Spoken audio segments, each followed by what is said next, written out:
आज के इस वीडियो में दोस्तों हम आपके साथ शेयर करने वाले हैं शैम्पू के फ़ायदे और नुकसान के बारे में कि शैम्पू को यूज करने से कौन कौन से फ़ायदे होंगे और साथ में शैम्पू के नुकसान भी बताएंगे।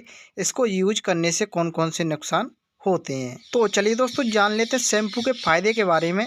शैम्पू को यूज करने से पौधे पर कौन कौन से फ़ायदे मिलते हैं। तो दोस्तों सबसे नंबर 1 पॉइंट, पौधे की लीव्सों में जो लीफ कलर वायरस का रोग लग जाता है या फिर आपने कभी भी मिर्च के पौधे पर देखा होगा कि जो मरोड़िया रोग होता है उससे जो लीव्स होती हैं वो ऊपर की साइड मुड़ने लगती हैं।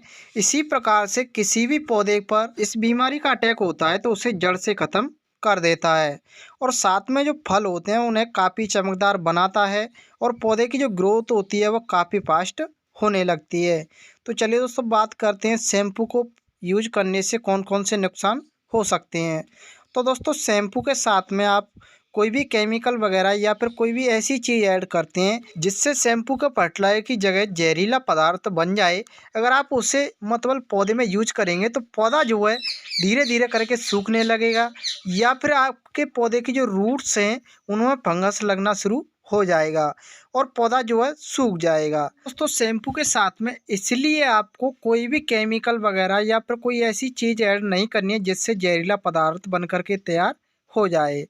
तो चलिए दोस्तों अब बात करते हैं केयर के बारे में कि लौकी के पौधे की केयर किस प्रकार से करनी चाहिए जिससे लौकी का पौधा हमेशा फलों और फूलों से भरा रहे।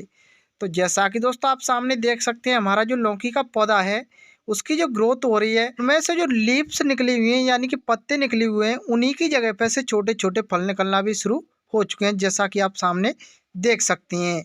तो दोस्तों अब बात करते हैं केयर के बारे में। तो दोस्तों सबसे पहला पॉइंट कि आपको लौकी का पौधा हो या फिर कौन सा भी फल देने वाला या फिर फूल देने वाला पौधा हो उसकी 10 से 15 दिन के बाद में गुड़ाई करना बहुत ही ज़रूरी है।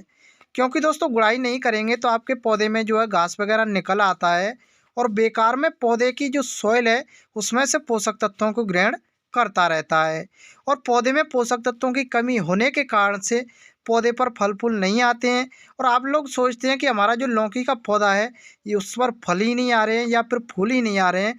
तो यही रीज़न होता है दोस्तों पौधे पर फल फूल ना आने का, क्योंकि पौधे में की सॉइल जो है उसमें पोषक तत्व तो नहीं रहेंगे तो पौधा जो है अच्छी तरीके से ग्रो भी नहीं कर पाएगा और उस पर अगर ग्रोथ नहीं चलेगी तो उस पर फल फूल बनने के चांसेस भी बहुत ही कम हो जाते हैं। तो दोस्तों इसलिए आपको पौधे की 10 से 15 दिन के बाद में गुड़ाई ज़रूर कर देनी है और गुड़ाई करने के साथ साथ वर्मी कंपोस्ट या फिर गोबर की खाद भी लगा देना है। अगर आप इतना काम कर लेंगे तो आपके लौकी के पौधे की जो ग्रोथ है वह काफ़ी फास्ट तरीके से चलने लगेगी जैसा कि आप सामने देख पा रहे होंगे। तो दोस्तों इस प्रकार से अगर पौधे की ग्रोथ चलती है तो उस पर फल फूल बनने के चांसेस भी हो जाते हैं। तो चलिए दोस्तों अब बात कर लेते हैं फर्टिलाइजरों के बारे में। आपको कौन से और कैसे फर्टिलाइजर डालने हैं और आपको शैम्पू के साथ में कौन कौन सी चीज़ें लेनी हैं और आपको कौन कौन से खाद वगैरह का यूज करना है। तो चलिए दोस्तों जान लेते हैं सभी चीज़ के बारे में। तो दोस्तों आप यहाँ पर भी देख सकते हैं हमारे इस लौकी के पौधे पर काफ़ी छोटे और काफ़ी बड़े भी फल लगे हुए हैं और आप यहाँ पर देख सकते हैं इस लौकी के पौधे पर जो फल है वो हार्वेस्ट करने के लायक हो चुका है जैसा कि आप सामने देख सकते हैं। तो चलिए दोस्तों बढ़ते हैं फर्टिलाइजरों की ओर। तो जैसा कि दोस्तों आप सामने देख सकते हैं हम आ चुके हैं पौधे की रूट्सों की ओर जो कि आप सामने देख पा रहे होंगे। तो चलिए दोस्तों सबसे पहले हम इस लौकी के पौधे की गुड़ाई करेंगे, उसके बाद में हम आपको बताएंगे आपको कौन कौन सी चीज़ें लेनी है और किस प्रकार से कितना लेना है। तो दोस्तों गुड़ाई करते समय आपको एक चीज़ का विशेष ध्यान रखना है, क्योंकि आपके पौधे की ज़्यादा गहरी गुड़ाई करेंगे तो आपका जो पौधा है वह धीरे धीरे करके सूखने लगेगा। तो इस चीज़ का आपको विशेष ध्यान रखना है, आपको जितनी गहरी गुड़ाई करनी है जिससे आपके पौधे की रूट्स कट ना पाएँ। अगर पौधे की रूट्स कट जाएंगी तो आपका पौधा सूख भी सकता है।